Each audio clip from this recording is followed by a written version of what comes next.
Your Eminence, Your Excellency, Professor Rybert, as we witness renewed space ambitions across the globe, not since the end of the Apollo era, there has been mounting concerns about how the continuous peaceful use of outer space could be assured.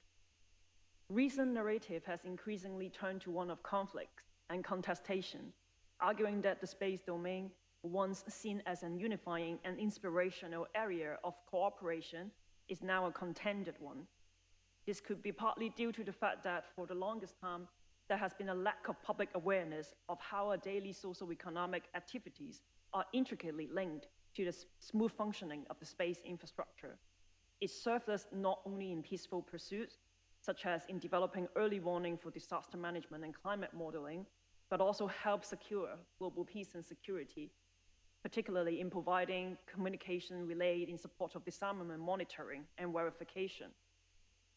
While the space infrastructure is critical for both civilian and defense-oriented activities, the specific nature of the orbital environment has always made it challenging to fully segregate activities the same way we would normally do for other areas. The deployment of commercial mega-satellite constellations in providing critical connectivity in the recent war further blur the boundaries between civilian and military applications, and some may went as far to argue it blurred the line between offensive and defensive uses. So we can be sure that any disruption to the space infrastructure would have catastrophic consequences to our daily lives, both civilian and for defense-oriented pursuits. It's been long known that the space infrastructure and its associated assets can be vulnerable to kinetic, software spoofing, laser and jamming attacks. Many of these could be conducted from the ground, but increasingly space-based threats to peace could come from both intentional behaviors but also unintentional incidents, such as accidental collision that may be misinterpreted as an attack. Recent development also shows that shared norms, practice, and understanding in the space domain are yet to be fully consolidated, so different satellite operators could have very different risk assessment and risk threshold. For one operator, perhaps the threshold to carry out collision avoidance would be when they perceive there is a 1 in 10,000 probability of collision. Whereas for another operator, they would already carry out collision avoidance when there is only 1 in 100,000 chance of impact. So as we all strive to move beyond and commercialize what's beyond Earth's atmosphere, one major risk is that we could face cross-communication and misinterpretation of intent. So that while one satellite operator may feel another object is getting awfully close, the other object actually feels that it's perfectly within a reasonable distance. As the sector becomes more commercialized and satellites become more proliferated, with hundreds and thousands of them planned to be launched, it is inevitable that space debris mitigation and removal technologies would need to be developed to ensure the sustainable growth of the sector. Space technology is one that is built on heritage and redundancy, meaning that there will be multiple layers of backup system to ensure the technology remain robust in a harsh environment, and that often these materials to be used cannot be easily replaced with cheaper alternatives. Taking into account the growing pressure on raw materials and rare earth metals, coupled with the urgent need to address sustainability issues on Earth and in the space sector, the recent development is for the space industry to look into developing a surfacing segment to explore a future whereby the satellites could be repaired, refueled, deorbit, or recycled. However, space sustainability technologies, including active debris removal and proximity and rendezvous operations, involve advanced sensing and maneuvering capability that are at the very cutting edge. Testing of these technologies would involve close proximity observations and maneuvering or docking that may not behave like normal satellite operations, and thus could raise alarm. As key actors compete to propose their space solution, there seems to be a lack of trust and cooperation among major spacefaring countries. So even as these capabilities are actually being tested out without affecting other operational satellites, the sophistication of this new capability could still be perceived as alarming in today's worsening geopolitical climate. Overall, as the forum for multi-dialogue becomes constrained and limited, any active debris removal and proximity and rendezvous operations could be interpreted or misinterpreted by rivaling states to have different purposes or applications.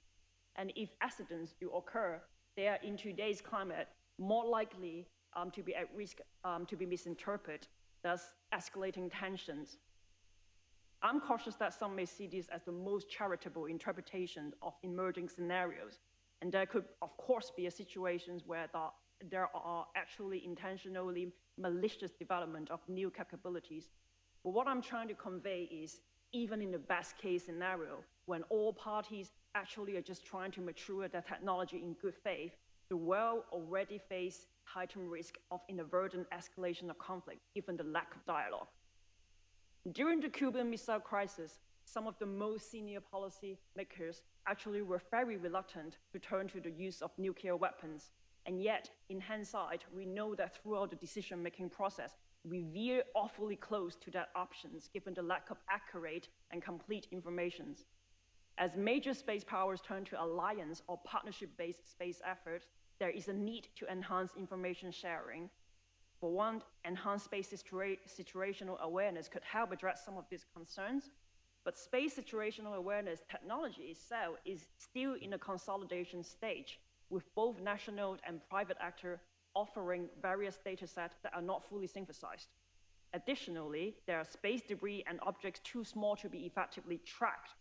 Moreover, our ability to accurately evaluate the space environment is understandably more limited and constrained than the ability that we have on the ground.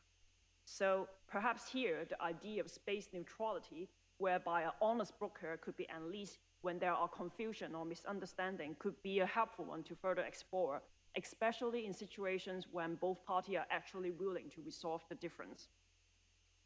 The other significant space-based threat to peace that I want to talk about would be anti-satellite tests. The conflation of peaceful military intention in outer space may yet pose more challenges for years to come. Recent incidents suggest that there may be the misconception of using anti-satellite tests as a demonstration of space capability. The testing of direct ascent anti-satellite systems pose incredible threats to low Earth orbit, including orbits where astronauts inhabit. They could cause problems for years and decades to come, rendering it increasingly difficult to effectively monitor space traffic and debris tracking. While there may not be a binding international treaty that explicitly prohibits such actions due to the challenges we face in multilateralism, there is the understanding that this type of test is irresponsible and jeopardizes the shared interests of the global community. And we can observe that emerging spacefaring countries could pose just as much a threat as established space powers. So the recent announcement from the US in adopting a voluntary moratorium on destructive direct ascent anti-satellite missile testing is a welcome one. This paves way to further strengthen the shared international norm that this type of test is not acceptable. This move echoes earlier draft treaty proposed by other space actors, as well as discussions on the prevention of an arms race in outer space at the UN General Assembly. While the wording of this discussion may not be exactly the same, I believe together they reflect a gradual convergence of sentiments against irresponsible behavior in orbit. However, when it comes to communication and engagement, there is a need to be consistent in our messaging in condemning behaviors that are against the collective benefit of the global community. The message has to be very clear. Conducting this type of test does not in any way reflect one's technological advance nor capability as a space power. Rather, it shows a lack of responsibility and consideration for the vulnerable space resources that are already under pressure. One does not get recognition as a spacefaring power by conducting a destructive anti-satellite test.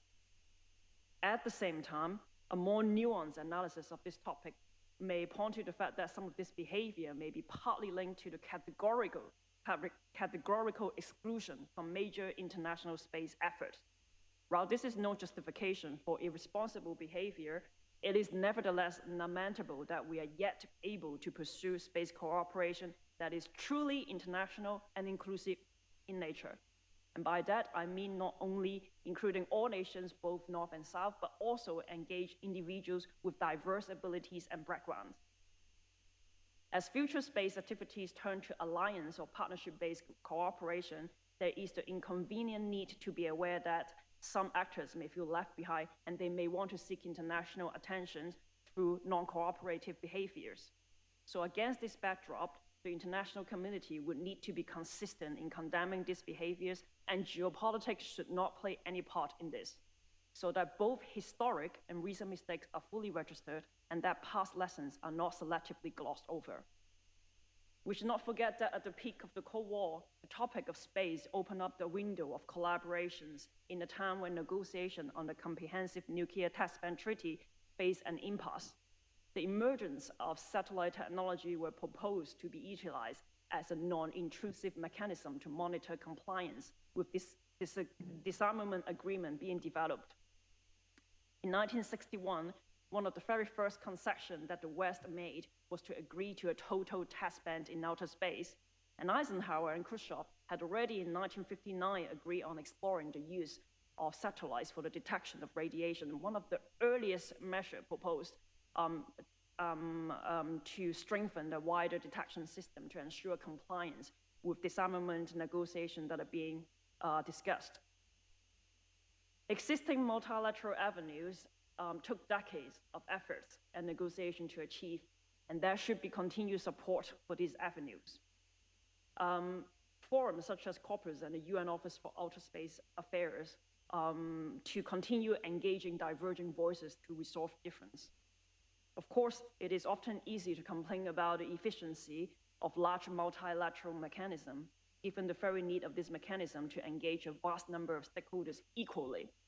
And it is, of course, easier to advance what we think should be put forward with a smaller group of like-minded parties leaving others behind. But development of space technologies had reached upon that necessitate a collective, longer-term vision, seeing beyond shorter-term national or alliance-based advantages. As major actors race to assert leadership in an extremely challenging environment that we cannot fully control, we need to understand our strength, recognize our past collaborative achievements, but most importantly, understand and acknowledge our limitations.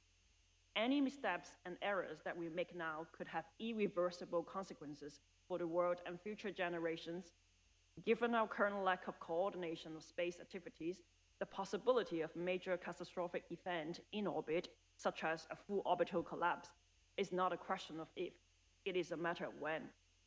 The time for intersectoral engagement is now. Thank you.